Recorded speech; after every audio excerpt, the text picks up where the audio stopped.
जेव्हा जेव्हा धर्मावर ग्लानी येईल नाम विनाशाय च दुष्कृताम धर्म संस्थापनार्थाय संभवामी युगे युगे संभवामी युगे युगे संभवामी युगे युगे।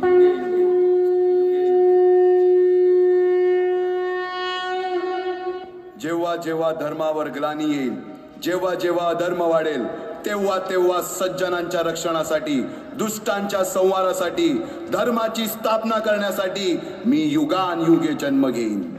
अशीच काहीशी परिस्थिती जेव्हा या महाराष्ट्रात निर्माण झाली, 1-2 वर्षांमध्ये तब्बल 350 वर्ष हा महाराष्ट्र अंधारात होता आणि हाच अंधकार दूर करण्यासाठी एका युगपुरुषाने जन्म घेतला। याच युगपुरुषाच्या पराक्रमाची, सामर्थ्याची आणि स्वराज्य स्थापनेची लहान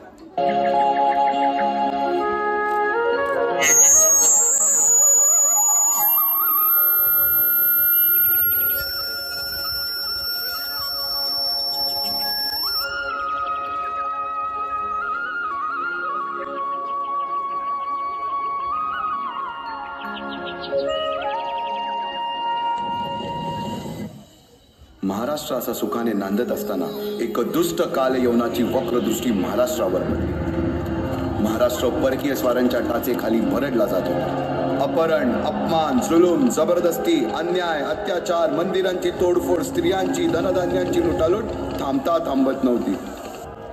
जेव्हा आपल्याच घरात गोठ्यातली गाय आणि घरातील माय असुरक्षित होते, तेव्हा घरातलाच अंधकार मनात घर करून बसतो। अशा वेळी साधू, संत, लहान, थोर, लेकी, बाळी अवघा महाराष्ट्र देवाला गाराणं घालतोय। अरे जेजुरीच्या खंडोबा, पंढरपूरच्या विठोबा, तुळजापूरच्या भवानी आई, दार उघड, दार उघड आई, दार उघड। सरते शेवटी देवानं गाराणं ऐकलंच। शालिवन शके 1551 शुक्ल नाम संवत्सर उत्तरायण शिशिर ऋतू फाल्गुन वद्य तृतीयेला सायंकाळी शुभ लग्न उदित असता कलियुगातील नरसिंहाचा, ग्रहमंडलातील सूर्याचा, नक्षत्रातील ध्रुवाचा, या समछत्रपती शिवरायांचा शिवनेरीवर जन्म झाला।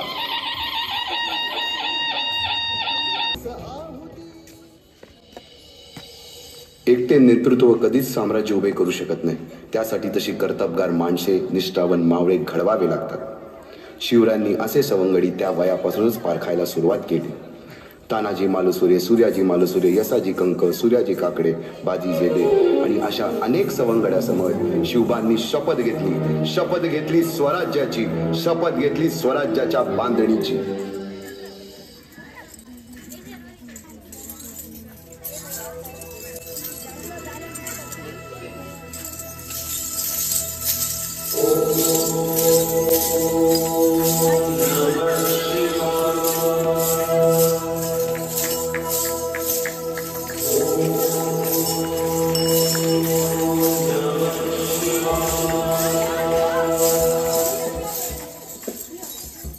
आम्ही मराठे यवनांची पीडा नष्ट करण्यासाठी हिंदवी स्वराज्य स्थापन करीत आहोत। यवनांची पीडा नष्ट करण्यासाठी हिंदवी स्वराज्य स्थापन करीत आहोत।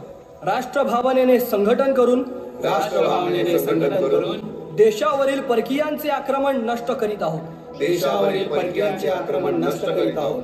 स्वकीय व परकीय शत्रूंचे उच्चाटन करण्यासाठी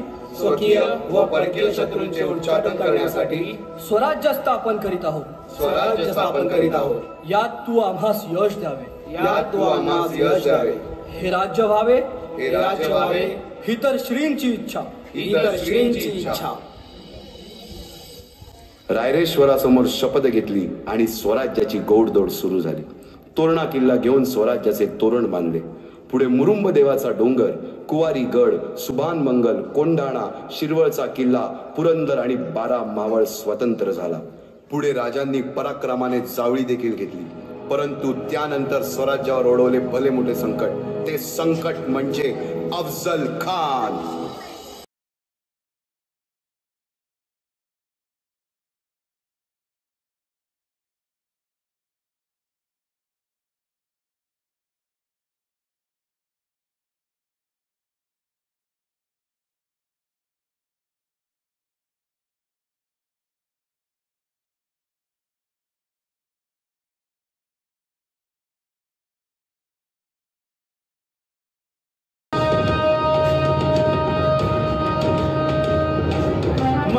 महाराजांची शिवाजी महाराजांची कीर्ती बेफाम होती. महाराजांची कीर्ती बेफाम, भल्या भल्यांना फुटला घाम, याला कोण घालील यस्सेने दरबारी पुस्ती बेगम. बडी बेगम म्हणजे अली आदिल शहाची आई बर का.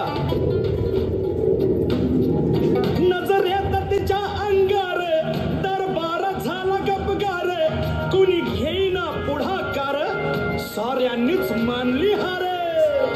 इतक्यात अचानक एक जय भवानी.